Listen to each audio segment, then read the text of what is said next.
So I've just put together just 10 slides as a quick intro to what we're doing and what the sort of strategy is. So what I'm going to be focusing on is how we can maximize the print speed out of the printers that we have. The reasons for that is that the NHS has a critical shortage of these things, and the numbers are huge. They need thousands per day per hospital. Many of the staff are working with nothing at all, and so producing these things as fast as we possibly can is more important than comfort and other things that people might think are important about the designs. The design that we are printing is based on the one that's come out of 3D Verkstan in Sweden, which was specifically designed to be as fast as possible to print. We can print these on some of the printers in under 10 minutes each, whereas some of the other designs are taking over 2 hours. We've made some minor changes to that design to make it fit out of the box. The holes punched in a sheet done with just 4-hole punches that you can easily get in the UK to make it quick to assemble as well. We sent prototypes of 5 different designs to 2 local hospitals here, and in the feedback that came from them, this is the one they preferred, and this is what they've approved. So that's what we're doing. Any printer can print this. Some will be able to go faster than others, but if you spend some time blinging up your printer, you can make it go several times faster. The key thing is the nozzle. You want to fit the biggest nozzle diameter you can. The best printers we have running are running on 1 millimeter, which is about 50% faster, if not a bit more, than with 0.8 millimeters, because the print speed goes up pretty much with the square of the nozzle diameters. Big nozzles can be hard to get off the shelf, but for a 1 mil hole, you can just take a 1 mil drill bit and drill a hole out, and you will get a usable nozzle if you do a really decent job of it. Some of our printers are doing that. So nozzles are absolutely critical. Materials we're printing in, PETG is preferred. It has good mechanical, i.e. springiness, and not being able to break in a brittle way easily. And it has good chemical properties which help in terms of being able to disinfect it and not have it pick up stuff in the first place. PLA, hospitals have concerns with. It may be hard to sterilize safely. It sort of soaks up stuff that it comes into contact with, but it's usable for parts that are going to be thrown away immediately after use, which is what is happening to a lot of what we're producing. PETG supply is becoming an issue nationally as we're buying it by sort of 100 kilo loads. We are finding that some of the suppliers are not keen to restock in large quantities from their suppliers because they don't think that they're going to be able to shift that material after this fad passes. So that's something to keep in mind. For the print setup, if you take the 3D Verkstan design, or preferably our modified version of the 3D Verkstan design, and are setting up to print that, I'd say there's 4 key points in how you set that up.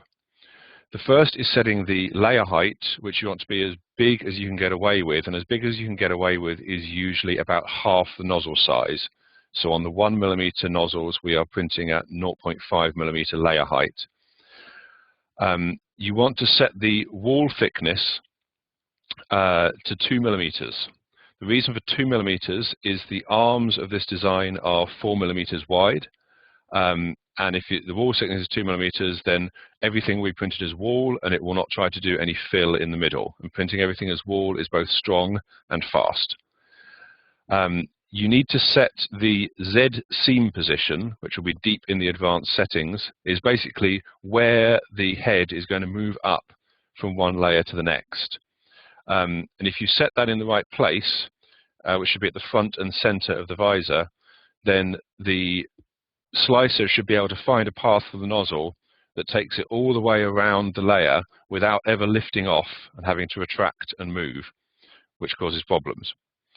The other key thing is to turn on what's called ironing for the top layer, which is where you have it go over what it's just printed again, sort of moving down the gaps between the lines it drew before to help seal those up and create a flat, solid surface. And that makes it easier to sterilize these because they don't have holes that stuff can get into. Once you've set up the print based on those, I'd say those four I mentioned are the key points. There's also a whole 3D printing guide from the 3D Werkstand guys on how to set this up well for various types of printers.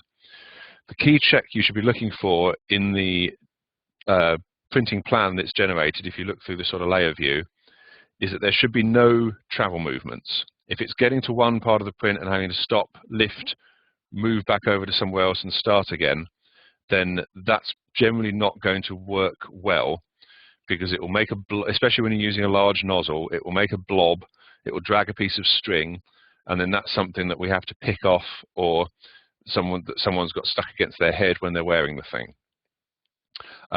It should be possible to get all of those travel movements to go away, and we can help with tweaking the settings to get there. There's a lot of obscure stuff that doesn't make sense to go into right now. In terms of the print speed, i.e. the figure in millimeters per second for how fast the print head is going to move during the print, you want to just keep ramping that up until you can't go any higher, and you will probably find that the limiting factor is the heater on the extruder, the bit that actually heats up the filament as it goes through the nozzle. If you're going too fast, you will see the nozzle temperature starts to fall. If you're watching the display on the printer and it monitors that, you will see it actually start to fall off. And if that happens, you're going too fast, or you need to turn your fan down. I'll come to that in a sec. If you haven't got to that problem yet, you can probably push it up a bit until you get to that problem and then back off. But that is what we've found so far as being the limiting factor on all the machines we've set up. The fan speed is often overlooked in 3D print settings, but you do need to play with it here. You very well might not need the fan on at all. Because this design is quite spindly, especially the arms of it can cool quite quickly, and if they cool quick at the top and slow at the bottom, then they bend, peel up, and pop off the bed, and then they make a mess. The other issue is that the fans are acting right next to the nozzle. They can also cool the nozzle, and if you've got the fans cooling the nozzle, you will not be able to push the speed as high as if you have turned the fans off. So consider trying no fans at all, or very little fan, like some of ours are running at about 25%. And then we've got various strategies for trying to automate the printing process as much as possible, because usually the bottleneck otherwise is that you have a human needs to come in and start each print, and then the machine has to heat up, do the print, cool down, you remove the print, and then you start the whole process again. So there's sort of four different strategies for doing that. The simplest one is if you've got a dual extruder machine that includes the Ultimaker 3, the Ultimaker S5, and other dual extruder printers, then you can have one extruder loaded with the material you're printing in, PETG or PLA, and the other loaded with the support material like PVA, sorry. And you can just print one, print support on top of it, print another one, stack them all the way up to the full height of the machine, or as much as you can get out of a spool safely. And then you can take those off after the machine's been busy for several hours making that stack, and just pull them apart and they come apart easily. So that is the least hassle solution. But most printers that people are bringing into the effort are single extruder, so it's a little bit more tricky to get the best out of them. If you've got someone who can stand by the printer all the time, working in shifts or whatever, then there's a sort of semi-manual method you can do that's quite easy to set up. What you do is you add a little bit of G-code to the end of your print that just tells the machine to stop and wait for a user to press a button. It's usually to insert something in the print or whatever like that. And then as soon as they've done that, it will carry on running the rest of the code, and you can just paste in the same G-code to make as many copies as you like. And the advantage of that is all you need to do is take the print off the bed, press a button, and it starts printing immediately, and the bed and the nozzle are still hot. So that gets you as quick as possible, but it does require attention. The other things we are doing is setting up the printers to restart themselves automatically so that they can be run overnight without any attention at all. But that means we have to get the print off the bed. There's two techniques we've done to do that. One is where we just drive the print head, basically, or something attached to the print head, into the print horizontally after it's printed, and it pushes hard enough to pop it off the bed and push it off the bed. But that requires quite a lot of force, and so not all printers can do it. The other technique that we've now come up with and got working for the printers where they don't have enough force to be able to do that is that we attach a hook to the print head, and we have a hole in the part, and when it's finished printing, it moves the hook, hooks it in the hole, lifts it off the bed. That uses the Z-axis drive, which is often stronger, and so that can pop it off the bed, and it's got better leverage that way, and then it can just let it back down and push it off as before. There are also people, we have not done this in production yet, but there are also people printing these in a stack using a single material, which means in between copies you need to have a layer or two of filament that's been put down in a very loose pattern so that it's easy to pull apart afterwards.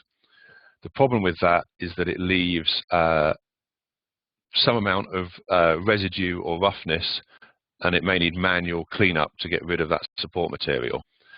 So again, that affects comfort, manual intervention, and the ability to sterilize it safely. So that is all I've put together. That's the sort of overview of what we're doing. The printers that we have optimized so far are the Ultimaker 2, which is a single extruder machine. We've got, I think, 3 of those running now with the hook-off technique. And then the Ultimaker 3 and the S5, Garian Informatics has got those running with the stacking technique, because those have got dual extruders. The Prusa, mostly what we're giving is Prusa Mark 3s, and they have been automated with the hook method on nozzles up to 1 mil. The Ultimaker 2, we've got a 1 mil. The 3s and S5s are only up to 0.8 mil unless you've got aftermarket nozzles. And then we've got the Creality machines, particularly the CR10, and I think also the Ender 3. Those we are doing horizontal push-off because they've got a very strong Y-axis drive, and we can attach the pusher to the X beam, and that can push them off very easily. So that's where we are at the moment. If your printer is not on the list, there will be more work to do. If it is, we can tell you how to set it up very efficiently, very quickly, but that's where we are. So I'm just going to stop there, and then I think we need to see who's got what and what help they need.